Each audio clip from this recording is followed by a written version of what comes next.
A'udzubillahi minasyaitonirrajim. Bismillahirrahmanirrahim. Alhamdulillahirabbil alamin wa bihi nasta'in ala umurid dunya waddin. Wassalatu wassalamu ala sayyidina wa maulana Muhammadin wa ala alihi wa ashabihi ajma'in, amma ba'du. Allahumma salli ala sayyidina Muhammad wa ala alihi wa ashabihi wa sallim. Rabbi shrah li sadri wa yassir li amri wahlul 'uqdatam min lisani yafqahu qawli.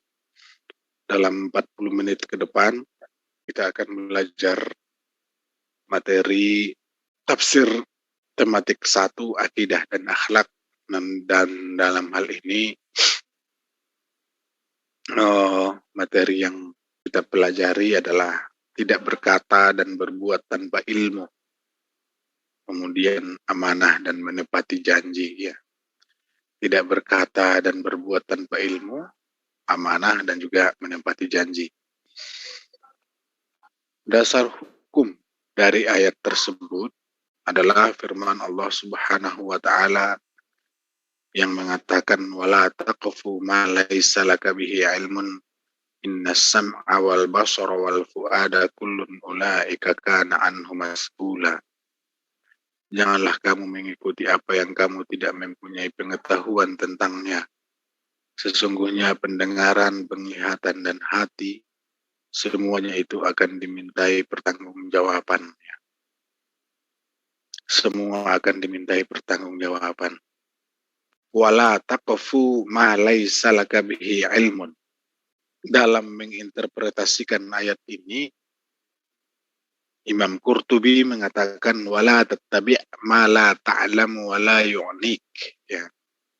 Yang kalau diterjemahkan dalam bahasa Indonesia, jangan mengikuti apa yang kamu tidak tahu dan juga apa yang kamu itu tidak inginkan. Nah, kalau Qatadah, ulama abad kedua, menginterpretasikannya dengan la taqul ra'aita wa anta lam tara wa sami'ta wa anta lam tasma' wa 'alimta ma lam ta'lam. Jangan mengklaim, jangan mengatakan Anda melihat padahal Anda tidak melihatnya.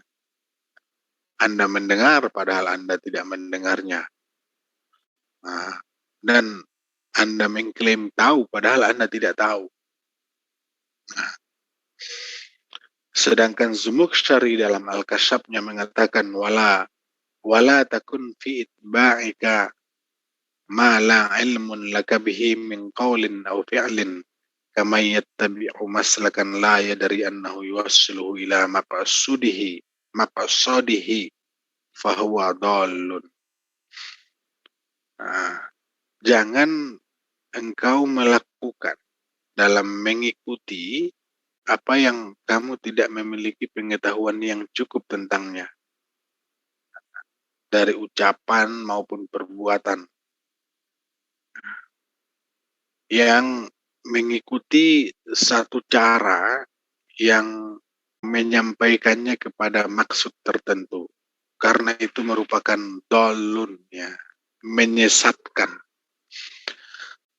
Al-Qurtubi dalam Al-Jami' li Ahkamil Qur'annya dan juga Qatadah yang kita temukan di berbagai literatur tafsir.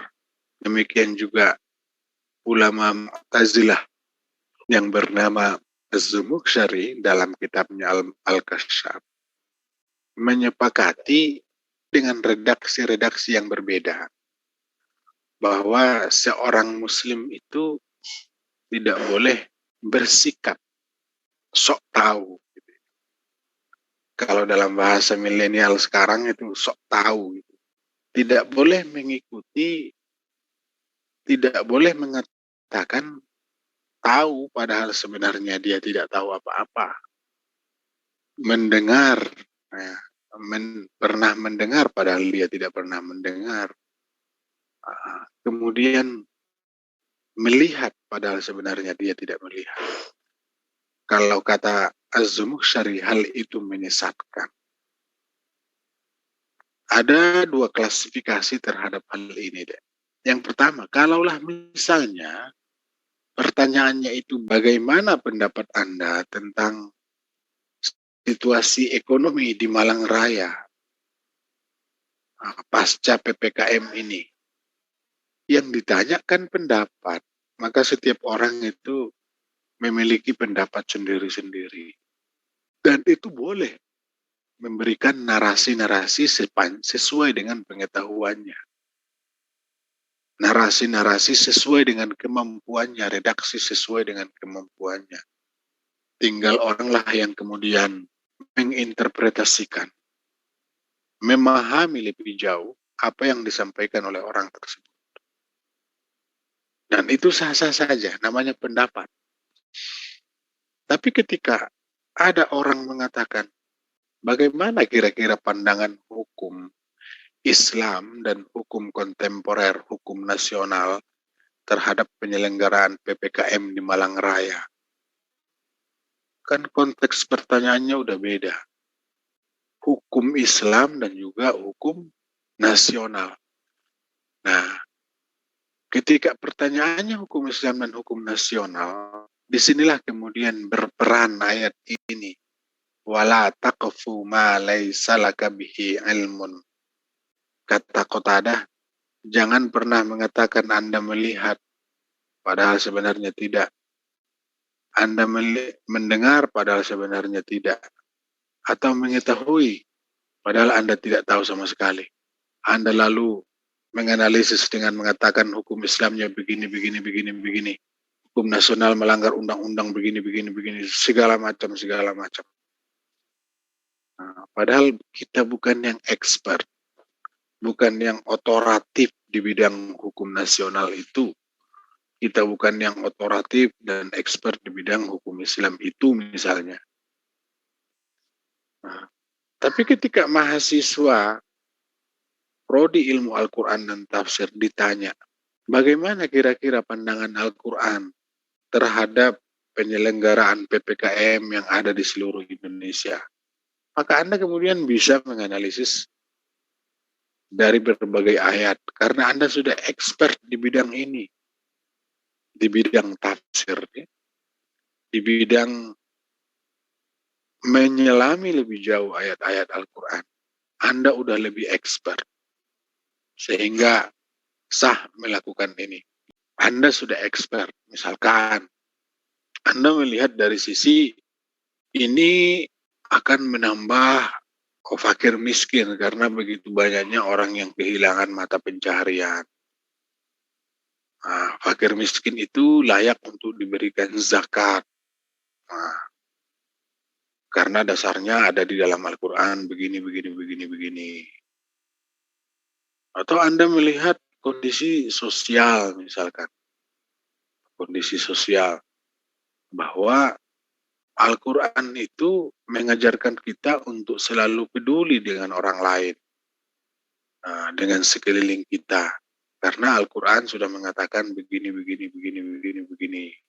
Yang ditanya itu analisis Anda dari sisi bidang keilmuan Anda sehingga Anda sudah bisa menyampaikan sesuai dengan sepanjang pengetahuan yang Anda miliki dan kemudian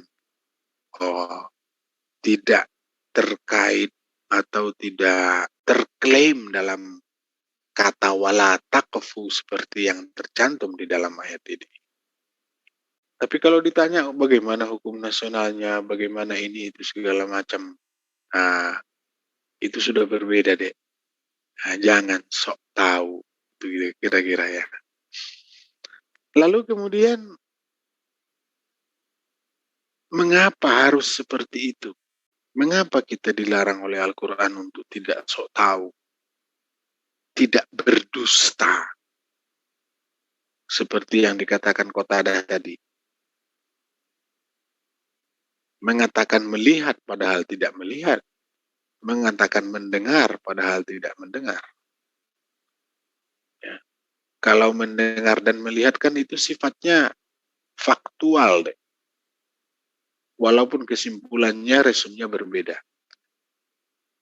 Tetapi ketika pengetahuan itu selain faktual, Pengetahuan yang namanya pengetahuan itu bisa luas, bisa kemudian lebih tinggi, bisa lebih maksimal atau sebaliknya, pengetahuan yang minimal.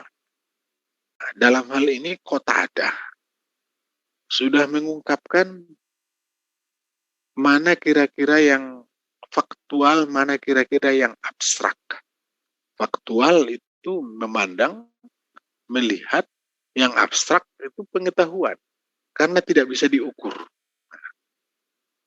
Dalam hal ini, ya, baik Qurtubi, Qatadah, maupun Az-Zumukhsyari dengan redaksi yang berbeda, sepakat untuk hal yang faktual dan juga abstrak ini, untuk tidak menyampaikan apa yang tidak diketahuinya, untuk tidak melakukan apa yang tidak diketahuinya. Mengapa harus seperti itu? Kan itu pertanyaannya. Karena kita adalah makhluk yang beragama, makhluk yang memiliki Tuhan yang Maha Esa, Allah Subhanahu wa Ta'ala. Ajaran agama kita juga mengajarkan bahwa apa yang kita lakukan di dunia ini menjadi bekal di akhirat kelak. Oleh karena itu, maka dalam sambungan ayat ini, Al-Quran mengatakan, Inna sam'a wal basara wal fu'ada kullun ulaika kana anhu mas'ula. Semua itu akan ditanya. Semua itu akan dipertanggungjawabkan. Apa yang Anda lihat, apa yang Anda dengar, apa yang terlintas di dalam hatimu, semua akan dimintai pertanggungjawaban. Karena kita takut kepada Allah Subhanahu wa Ta'ala, maka dengan demikian kita menjadi mawas diri, deh. Berusaha untuk menjadi pribadi-pribadi yang ulul albab, pribadi yang unggul. Mengapa? Karena tuntutan agama kita seperti itu.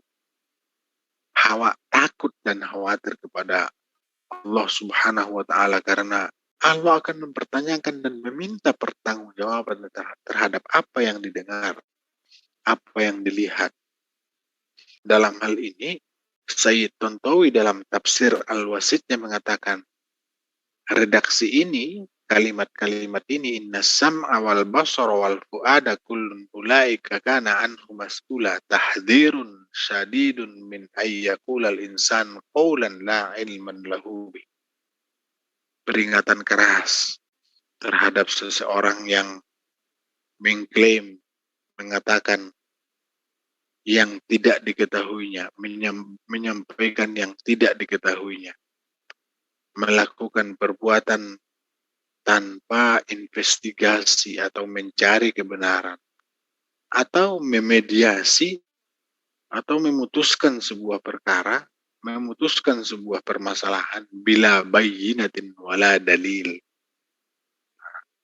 tanpa ada bukti, tanpa ada argumentasi maupun dakwaan.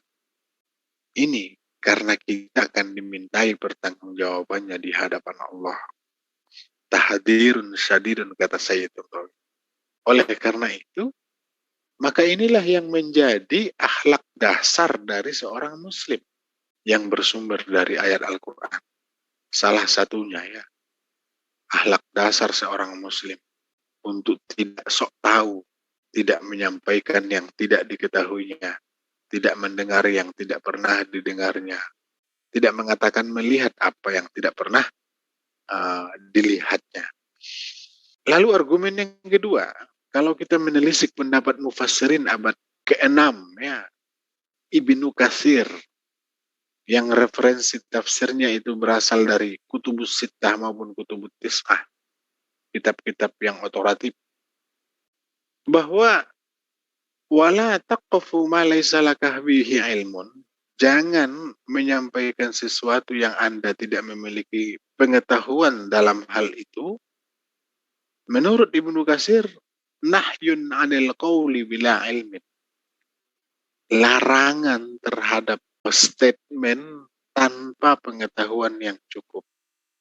Larangan terhadap mengucapkan sesuatu tanpa pengetahuan yang cukup. Mengapa? Karena ayat ini didorong oleh ayat yang lain. ya, di backup oleh yang lain, yaitu ijtanibu katsiran minadh-dhanni inna ba'dadh-dhanni ismun. Mengapa? Karena praduga itu dosa.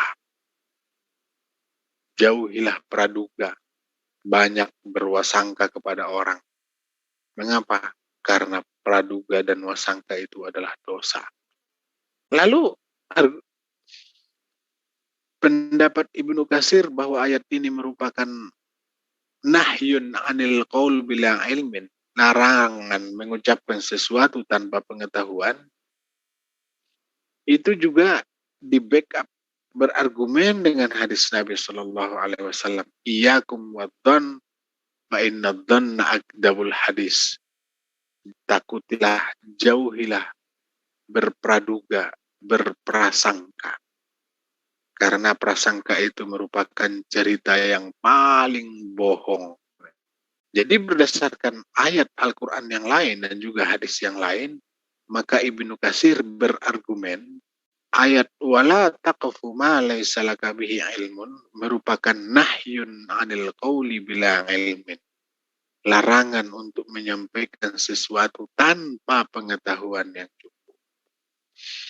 Nah, itulah indahnya Islam itu yang kemudian mengcover seluruh perjalanan hidup manusia. Mulai dari lahirnya hingga nanti menuju hari akhiratnya atau pasca hari akhirat. Itulah luar biasanya kitab suci kita Al-Quran. Kemudian akhlak dasar yang berikutnya adalah amanah dan menepati janji. Amanah, terpercaya. Amanah itu merupakan sifat yang wajib bagi Rasul dalam akidah Ahlus Sunnah wal Jamaah. Sikap yang lain juga ada, siddiq, amanah, tabligh, fatonah. Dalam akidah Asy'ariyah, maka kemudian ketiga sifat ini menjadi sifat yang wajib bagi seorang Rasul.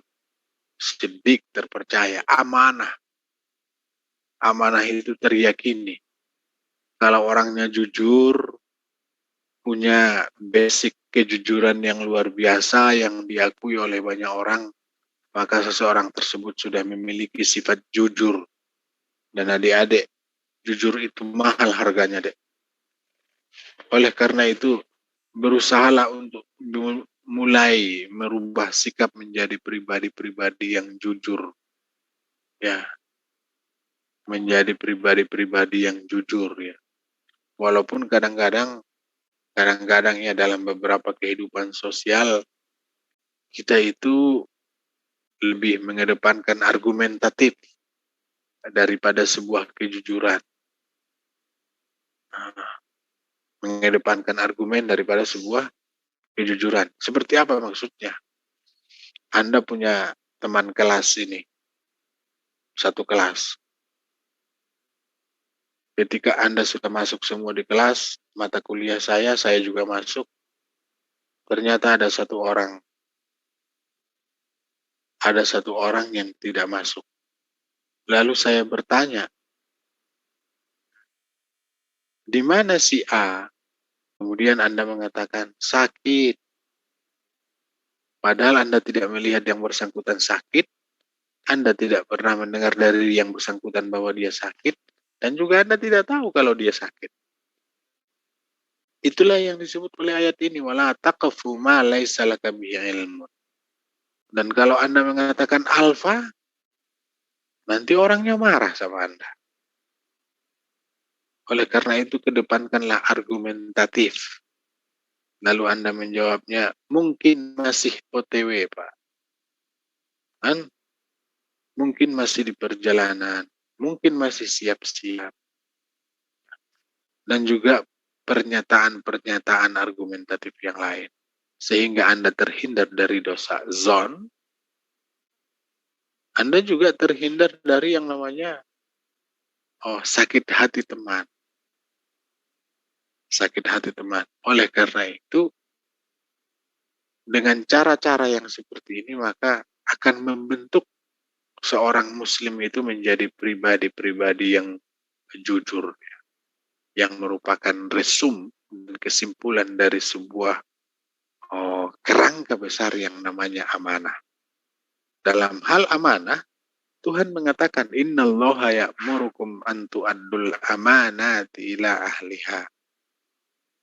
Wa idza hakamtum bainan nasi an tahkumu bil adal. Innallaha ni'ma ya'idukum bih. Innallaha kana sami'an basira. Allah itu memerintahkan untuk